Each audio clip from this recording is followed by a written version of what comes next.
There is one very easy way how you can test compression in your engine, and that is relative compression test. Now it is very easy to use because we will not need engine compression kit like this. You don't need this.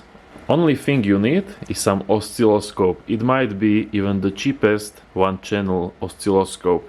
And performing this test is extremely easy.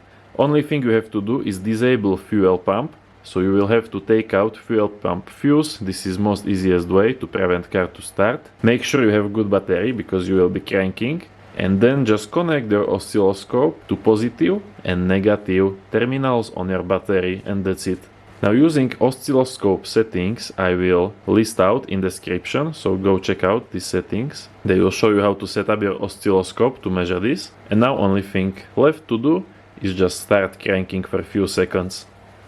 And then you will end up with similar looking graph, so either like this red or green or something similar. And what you see on these graphs, each dip of voltage is there for one cylinder with good compression.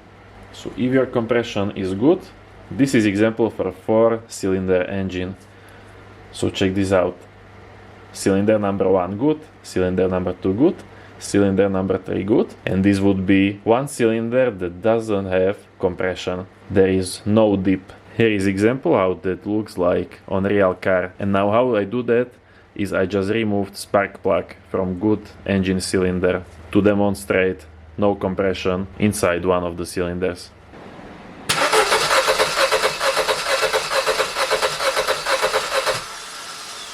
You can see we have 3 dips for 3 good cylinders, and after that there is 1 dip missing.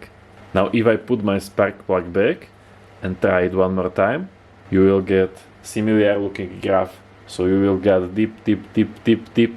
There will be no empty spaces like when one cylinder does not have compression. And also this is example with same scope on same car when I put my spark plug back.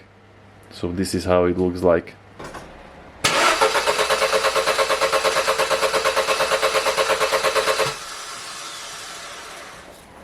And then occasionally you can see some dips that go little below of what usually you are seeing. But in my experience that is still okay because I also use this compression kit, which I will show you in next lesson, and all cylinders had same compression. So I know the engine is good, compression is good, and despite that you can see that sometimes I had these bigger dips than usual. Apparently it is okay based on my example car.